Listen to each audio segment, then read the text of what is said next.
as the AFCON is coming up, I want Osimhen. That's the guy I want. That's the guy. That guy right My there. brother. My He's got brother. everything. He did get everything though. He's hold Yeah, up yeah, play. yeah, yeah, He yeah, can yeah. finish. Good in the air. He's quick as well. Like I had the chance to watch him Very up close and and personal the last aggressive match. and aggressive. Very aggressive player, man. Really good player. That's Yeah. who we So should go in for it, let me just show you guys Dominic Calvert-Lewin's statistics. please. So quickly, just to let you know, Dominic Calvert-Lewin, his actual passing stats are pretty bad. Like in comparison to Isak. Let me just see. Let me compare. How do you compare players? Okay, So so what I'm gonna do is I'm gonna show you guys this. This is Dominic Calvert-Lewin's statistics, right? This is Dominic Calvert-Lewin's statistics when it comes to his gameplay, right? So you have his defensive outputs are pretty high. His goals, he's actually pretty low. Like he's in one of the lowest percentiles per 90 minutes in comparison to the other guys when it comes to scoring goals.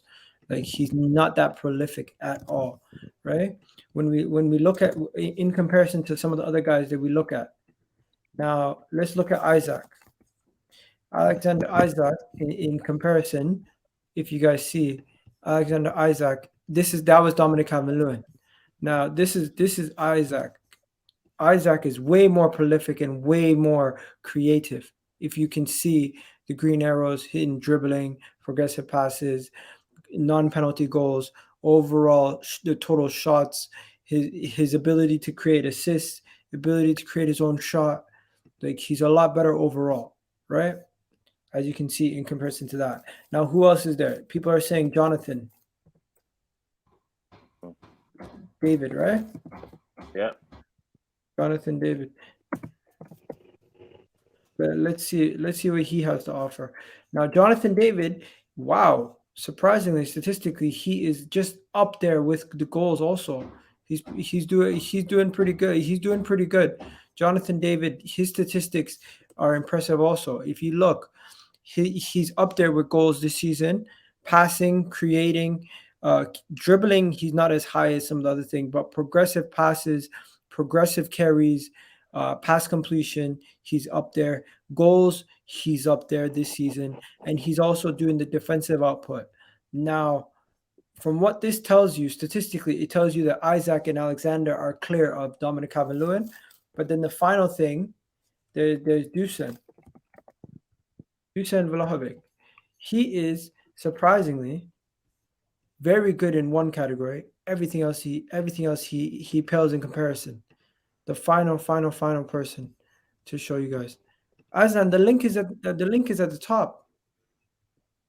Azan saying there's no link. What do you mean there's no link? Let me get that link to you, Azan. But yeah, so that's Dušan. Do you see the difference between the three different players in their profiles? That gives you a little grand scheme of the profiles of players. So we have Dušan Vlahovic, who's more like a Zlatan, taller build, bigger build, but mostly just goals. You don't really have to. He doesn't focus on his all-around game. You have Jonathan David and Isaac, who are more playmaking strikers, but I would say Jonathan David's more of a poacher than a playmaker. uh, Isaac is more of of the playmaker, and DCL, who's an old-fashioned target man, who's also a poacher. So those are the four types of strikers we're looking at. But yeah, Azan, I put the link in again. Let me just go to some of these comments before I go. So for the four strikers, I want you guys to pick which one you would want. I know you said Dominic Calvert-Lewin already, but yeah, we're gonna get on to that. January is too expensive and short to do big business. I hear that. We need to sign. What? We must not sign Isaac because he will flop. Interesting. I think it's a sly way to avoid FFP if he goes to Saudi, uh, and then will go to Saudi, then loan to Newcastle. I think that's the Interesting. ABBA situation. That's a weird one. That's weird. Egal, did you get an apology from Terry? Yeah, he said he apologized on stream. Um, he'll leave Arsenal. What? and he'll play a percentage of his wages on loan. Yeah, they're talking about the Aubameyang situation still. Aslan in the house. Ramsdale captain. I do not want Ramsdale as captain because he cannot go to the referee when there's decisions that need to be spoken to the referee about. As your captain, you want your captain on the inside the pitch, on the pitch, so he can go to the referee and voice his opinion. Right? Do I think DCL would fit with the young English core? Yeah, definitely he would fit. But is he the one that we want? I don't know. I remember considering in the league. Okay, you got Man United losing their head. Yeah, I did. I definitely did. Anyways, guys, for me, it's Alexander. It's Alexander Isak is my guy. That's the guy I want. That's the guy I'm rolling with. My East African brother. Maybe it's that, but I want him. I want him at Arsenal. I think he would do really, really well, and I think he'd be. And he's already played with Odegaard. He's been Odegaard's teammate in the past. I just rewatched the game that they had against Osasuna, RealSociedad versus Osasuna in the cup, just last year, or just the year before, 2 years ago, and he was breathtaking. Him and Odegaard.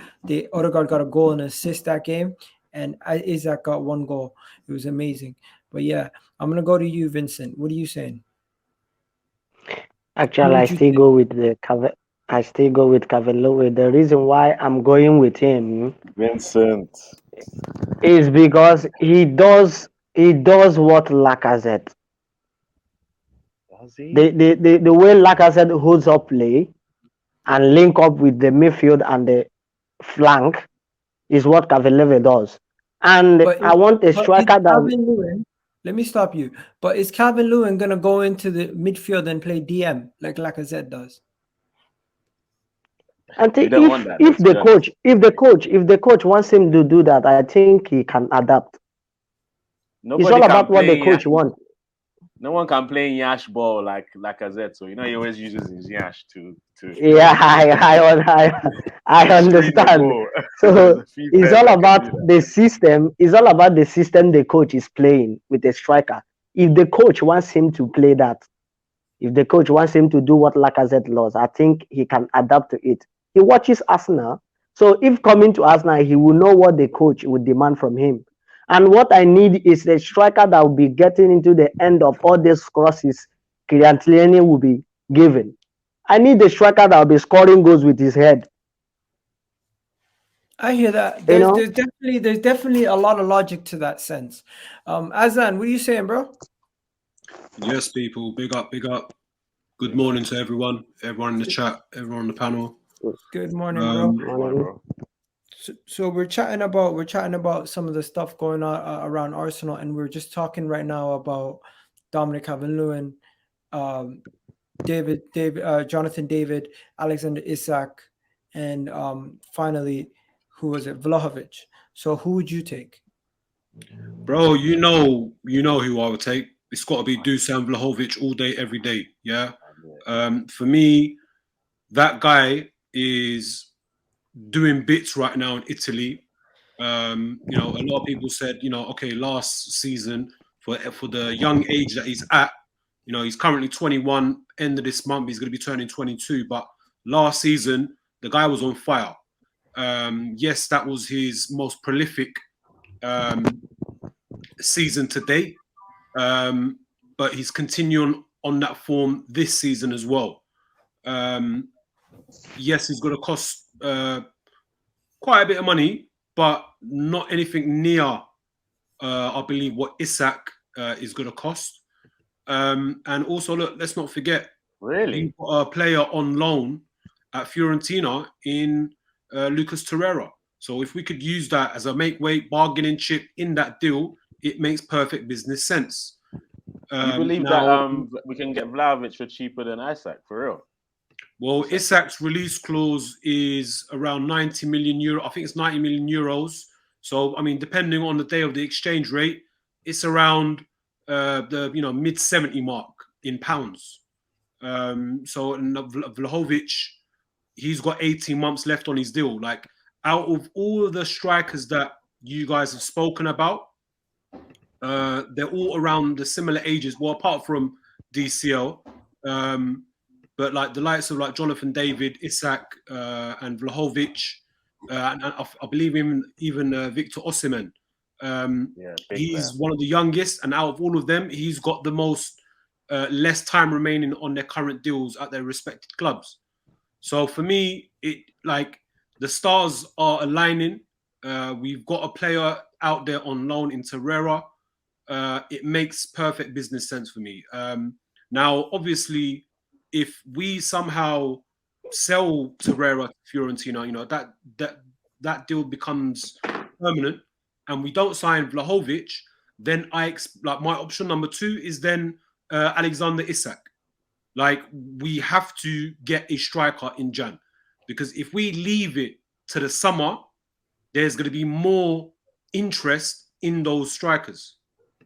And the moment when Arsenal go head to head, when they're interested with a specific player, when it comes to offering or putting money on the table in terms of transfer fee or what the contract package offers to that player, more time we lose out. So I don't want any of that risk or any of that chance becoming reality. We need to act now. Yes, where we are obviously in the Prem, at that 4th place, it's amazing. But I just feel if we make the necessary additions this month, it gives us a better percentage in chance in actually finishing 4th. And then for me, obviously, that is the objective of the season. That's us hitting the target. So, yeah, man, look, my number 1 choice is Vlahovic. If we can't do him, then it's Isak. After Isak, honestly, look, there's a few other players there that you guys have spoken about. Like I said, that will be down to the manager. I'll leave that to the manager to decide who he wants for his system or who he feels is the perfect fit. But for me, it's a hard capital NO with an infinity amount of exclamation marks of DCL. I don't want that guy anywhere near my club. I do not want him anywhere near my club. That's the only player that I don't want. Anybody else, what you guys have suggested have all been, really good options. But for DCL, it's a no-no for me. Vincent, no. Why is it a categorical no for DCL? Because he's not producing the numbers. He's never been a prolific striker. And look, I know we discuss or have conversations about footballing ability. I mean, because this is the business that they're in. But for me, it's his off the pitch hobbies that I don't like. And what I mean by that is his, fashionista doing up modeling for all of these, fashion magazines, being on the cover of all these fashion magazines. Like, I don't want any part of that being associated to my club. For me, that would be the English version of Hector Bellerin 2.0. And I don't want that. So, and look, even Aubameyang. Yeah, so that's my reasoning. That's my reasoning for not wanting DCL. Anybody else, I would welcome with open arms. No problem. Okay, people in the chat raising some good points. People saying Vlahovic. Say it again. If we get Vlahovic and a midfielder replacement for Xhaka, then guaranteed top 4. Vlahovic first point, second DCL, third Isak, loudest Jonathan David nonsense, says Dizzy. Iga, you need to organize an AFCON related stream. If you haven't seen, Dizzy, I did do an AFCON related stream earlier today. I did a fantasy AFCON stream. I did not know who the hell each player was. I was just doing random shit. But yeah, check out our show later, bro. That's your specialty, bro. You guys are in Africa, right? So yeah, man, we got one guy in Tunisia, one guy in Nigeria, right? International out here. Alexander Isak and Vlahovic. Isak Soho, who's your guy? Who you signing? If you had one choice, out of the guys, this is a controversial one. I'm taking David, man, over them. Or I wanted DCL, but he came back from an injury recently. So it will take time for him, and he's gonna cost the English tax. So I know Davis is the best presser as well. So I think we can. Arteta and these guys can develop his game into that Lacazette role, and I think he can do it, man. He holds up the ball rightly. He's not the best goal scorer out of the lot, but honestly, I think we can develop him into a good striker for Arsenal. So for me, it's DCL or David. Wow. Of course. Do me a favor, guys. We got 68 people in the chat. Smash that like button right now. Every single one of you guys hit that like button. Help the channel. DCL all day long. And also, there's a vote. Vote who you want. Englishman, who are you going for? I want to say, first of all, I would have not minded Isak if this was summer, because I believe he's the type of player that needs a pre-season for him to hit the ground running. I don't think coming in halfway through the season, and he's still a little bit flimsy physically. So I believe with a pre-season behind him, he would have been But he's 6'4". He's going to get into it. But lanky-wise, isn't it? He still needs to fill out in terms of his body. And I think if he's coming at the beginning of the summer, we got a little bit more time to build that up. But with that being said, we definitely need to get a striker in January. I would go with, I'm going to throw in a curveball as well. Out of the names that you've said, I'd probably go with Vlahovic because, again, I think Vincent was talking about it.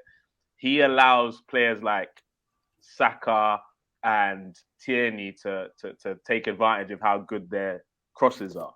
If you see, we have some great crosses of the ball in the team, but they're kind of wasted. They're crossing them into nobody. Someone like Vlahovic is someone who would definitely get on the end of crosses. His hold-up play is not as good as Lacazette's, but he makes that up with goals. I think he's more prolific a striker than Lacazette. And as someone said in the comment section, you don't want your striker to be playing DM or left wing back anyway, like Laka does, even though he provides a lot of link-up play to the team. And my curveball player would be, if not Vlahovic, you guys don't kill me. I'm just the messenger, right? I'd say Ivan Toney, guys. And the reason why, let me land. I believe because with better service, he scores more goals. He's physical. He doesn't respect a single defender in the Premier League.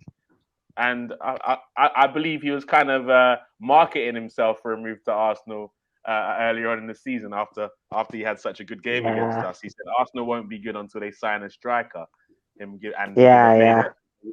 Face. So I guess he was wrong because we still haven't signed a striker and we're pretty good right now. But yeah, that's a Nigerian business idea. Yeah, so there you go.